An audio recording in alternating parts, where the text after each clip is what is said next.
Kalau kita buat ibadah umrah, selain daripada kita pergi ke kota Mekah, kita akan pergi ke kota Madinah menziarah Nabi SAW dan kita melakukan solat i'tikaf dalam Masjid Nabawi. Selain daripada itu, bagi kita sunat untuk kita pergi ziarah kepada beberapa tempat, khususnya di Madinah, kerana Madinah adalah bumi Nabi SAW. Jadi tempat yang pertama yang sunat kita ziarah adalah Masjid Quba, lebih kurang dalam 3 km dari Masjid Nabawi.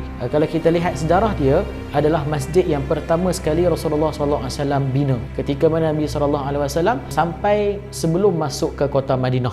Bila Rasulullah sampai di perkampungan Quba, Nabi SAW mendirikan satu masjid yang dinamakan Masjid Quba, kerana Masjid Quba ini adalah masjid yang Allah puji dalam Quran. La masjidun ussisa 'ala taqwa min awwal yaumin ahaqqu an taquma fih. Masjid Quba ini adalah masjid yang didirikan dengan dasar takwa. Jadi persoalannya, kenapa Rasulullah SAW hijrah dari kota Mekah ke kota Madinah? Rasulullah tak terus masuk ke kota Madinah, tapi Rasulullah duduk dulu di perkampungan Quba. Kata ahli mu'arrikh mengatakan bahawa perkampungan Quba adalah perkampungan kabilah Aus.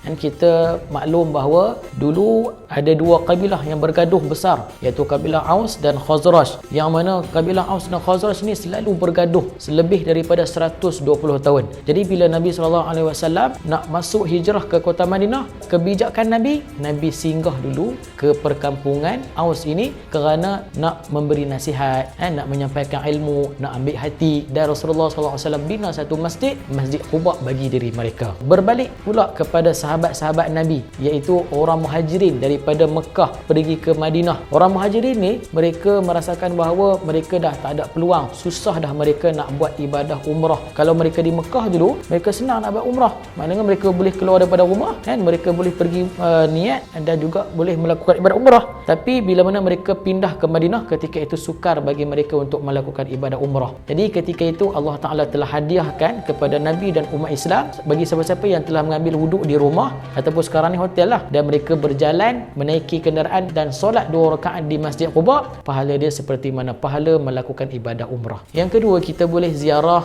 ke Masjid Qiblatain, masjid yang mempunyai 2 kiblat.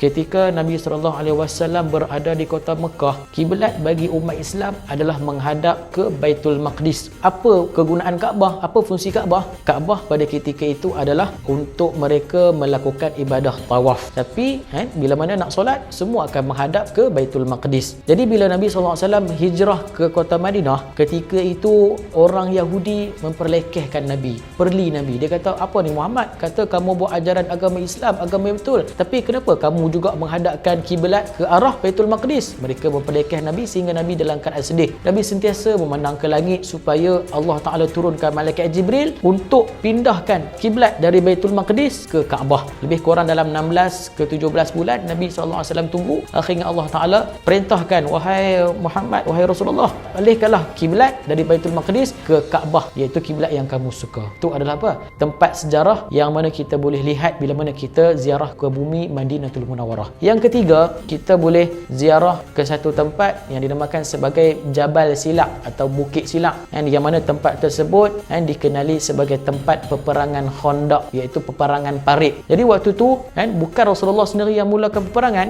tapi yang memulakan peperangan adalah orang musyrikin dan orang Yahudi yang nak menyerang Nabi. Nabi ketika itu mendapat berita yang mereka akan menyerang Nabi di kota Madinah. Nabi panggil sahabat-sahabat Nabi. Nabi tanya, macam mana kita ni? Apa yang kita perlu buat? Kata seorang kita buat ini, kata seorang kita buat ni. Sampailah kepada satu orang sahabat, nama dia Salman Al-Farisi. Kata, ya Rasulullah, dulu aku duduk di Parsi, di Iran dulu, kalau ada orang nak serang kami akan buat parit supaya menyukarkan mereka untuk pergi kepada kita. Jadi Rasulullah kata, bagus cadangan kamu wahai Salman. Jadi Rasulullah SAW pun mengikuti apa cadangan daripada Salman. Ini adalah menunjukkan akhlak Nabi SAW.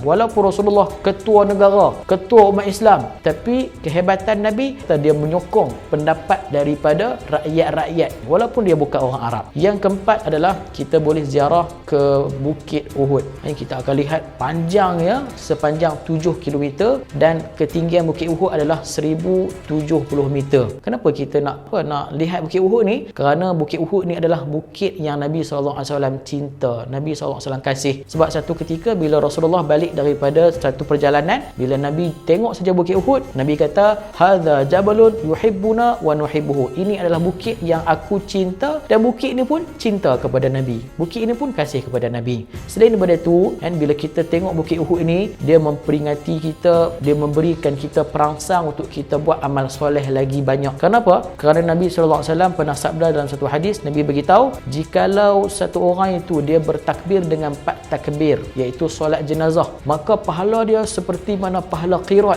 Sahabat tanya, ya Rasulullah, macam mana qirat ni? Nabi berkata apa? Ni sebesar bukit Uhud. Maknanya kita nak buat solat jenazah ni bukan lama pun, bukan susah. 4 takbir saja yang kita buat, maka pahala kita seperti mana? Pahala sebesar bukit Uhud. Mana kita pergi sana, kita boleh tengok, besarnya, banyaknya pahala yang Allah Ta'ala berikan. Itu yang pertama. Yang keduanya adalah, kan, bila kita melihat kepada bukit Uhud ni, kita boleh merasakan insaf. Kita boleh merasakan diri kita ni adalah apa? Adalah hamba yang lemah, dan kita mengisafi dengan kita lihat kepada bukit Uhud. Kerana Nabi SAW pernah beritahu dalam satu hadis, bila mana satu orang itu dimasukkan ke dalam neraka, Allah Ta'ala akan memperbesarkan tubuh badannya sehingga kan gigi geraham dia seperti mana sebesar bukit Uhud. Maknanya cuba bayangkan, kalaulah gigi geraham manusia bila mana berada dalam neraka dibesarkan seperti mana bukit Uhud, macam mana dengan lidah dia? Lagi besar lah. Macam mana dengan mulut dia? Macam mana dengan kepala dia? Macam mana dengan badan dia? Lagi besar. Kerana Allah Ta'ala nak bagi dia kesakitan ketika mana dalam neraka. Dan jadi